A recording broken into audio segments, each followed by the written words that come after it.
Magandang araw mga kaibigan. Ito, may updates tungkol sa ating minamahal na Tatay Digong. Ano nang kalagayan niya sa The Hague, Netherlands. May update, post-update ni Attorney Harry Roque. Salamat at mayroon tayong Harry Roque doon na nag-monitor sa kalagayan ni Tatay Digong. Ito, may kinagigiliwan siyang isang bagay na talagang lalo siyang tatalino, lalo siyang magiging matatag. Number 1, PRRD keeps himself busy watching television and reading.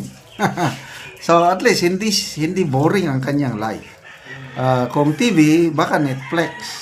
Then reading, nako, lalong magkakaroon ng wisdom o talino ang ating Tatay Digong sa kababasa. Okay, next. On Pulse Asia survey, PRRD was very happy with the results showing his 63% trust rating. Bong to PRRD, Bong yung kapatid niya. Wala ka pang ginagawa niyan, nasa kulungan ka pa.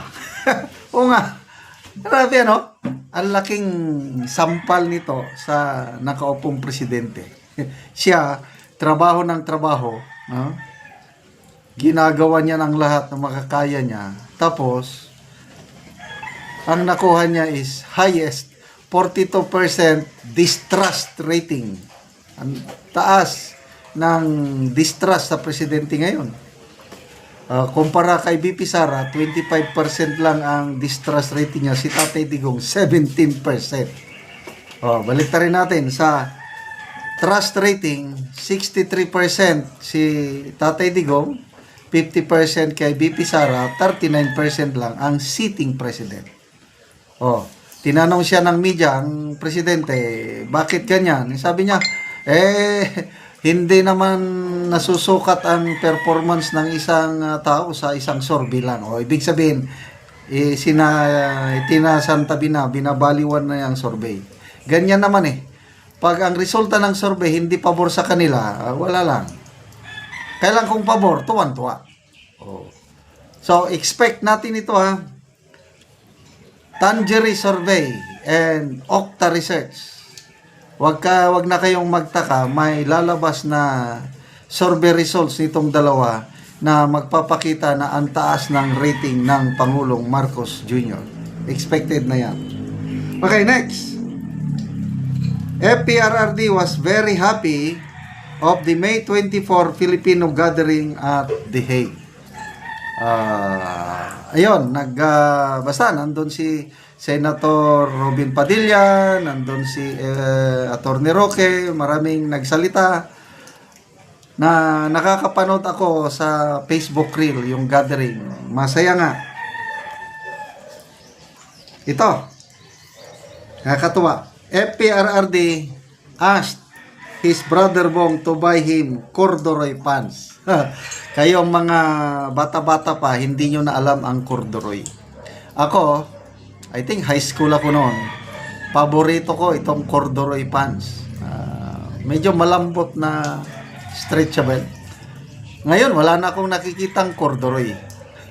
Saan ba tayo makabili ng corduroy pants? Dahil baka, kung pwede nga sana, magpagawa tayo ng bell bottom.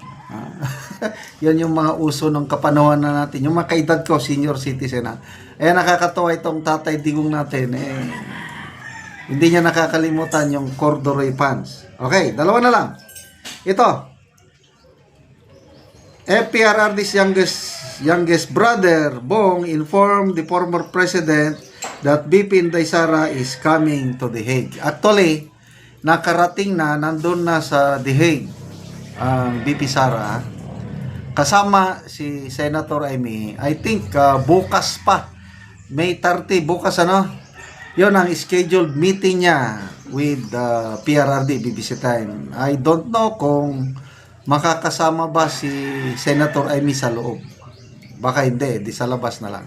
But I am very sure, matutuwa si PRRD yung presence ni Senator Amy sa The Hague.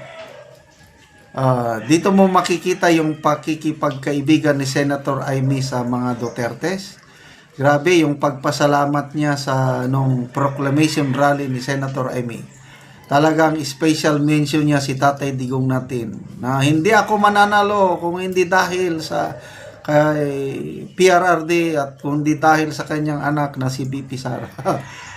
to the point na pati kapatid niyang presidente, wala, hindi niya binanggit sa kanyang proclamation speech.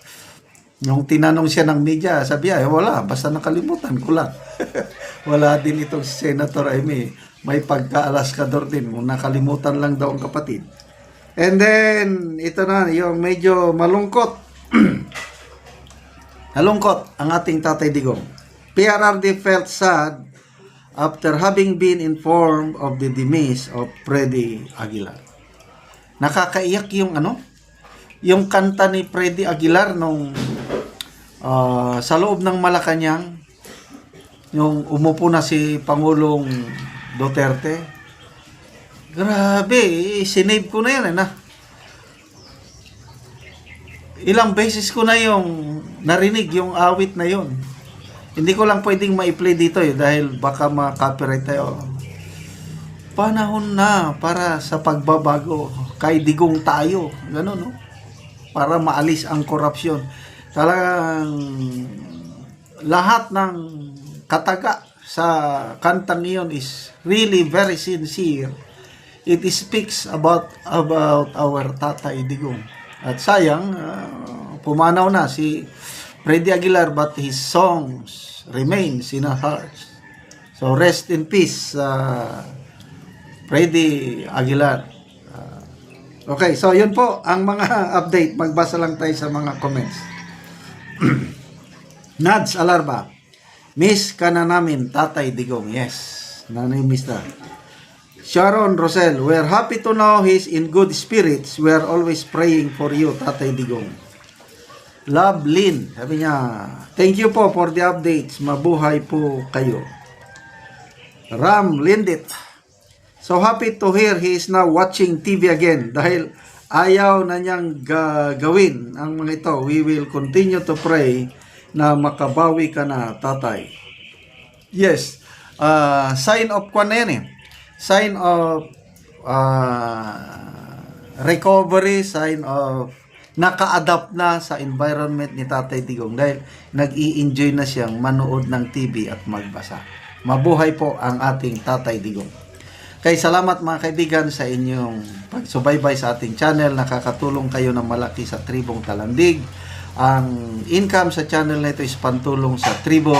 Namimigay tayo ng yero at pako para ma-repair ang sira-sirang bahay ng Talandig or makapatayo sila ng bagong bahay.